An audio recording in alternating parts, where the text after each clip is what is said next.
আজকে আমি রান্না করব মাছের রানি দিয়ে ঝিঙে। আপনারা শুনে হয়তো অবাকই হচ্ছেন। হ্যালো এভরিওয়ান, আসসালামু আলাইকুম। ইলিশ যদি মাছের রাজা হয় তাহলে চিংড়ি মাছও তো প্রত্যেকটা তরকারিতে ভালো লাগে। এজন্য চিংড়ি হলো আমার কাছে মাছের রানি। তো ঝিঙে দিয়ে চিংড়ি মাছ রান্না করব।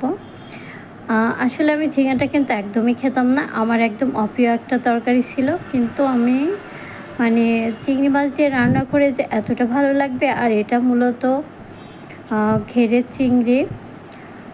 চিংড়িটা কিন্তু একেবারে কালো কালো ছিল। আর চুলার পরে যখন আমি ভেজে নিলাম দেখতে পারলেন চিংড়িটা কেমন লাল লাল হয়ে গেল।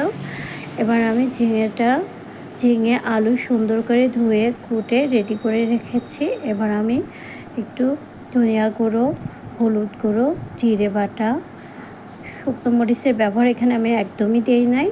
আমি এখানে কাঁচামরিচ দিয়েছি, রসুন দিয়েছি, পেঁয়াজ দিয়েছি, সব একবারে শিলপাটায় মশলা করে নিয়েছি। এবার আমি আবার চলে আসলাম, এসে আবার নাড়াচাড়া করে দিলাম। আর এখানে কিন্তু আমি সামান্য পরিমাণ অল্প একটু লবণ দিয়ে নিয়েছি, যেহেতু এখানে ঝিঙে দিয়ে প্রচুর পরিমাণে পানি বের হয়। এই জন্য আমি ভাবলাম কিছুটা সিদ্ধ করে নিয়ে পরে আবার দিব। আর এই তো কথা বলতে বলতে আমার রান্না প্রায় হয়ে এসেছে। আপনারা কিন্তু বাসায় অবশ্যই এভাবে রান্না করে খেয়ে দেখবেন, অনেক ভালো লাগবে। আর আমার পাশে থাকবেন, আমার ভিডিওগুলো অবশ্যই দেখবেন, লাইক কমেন্ট শেয়ার করতে ভুলবেন না। ভালো থাকবেন, সুস্থ থাকবেন। আল্লাহ হাফেজ।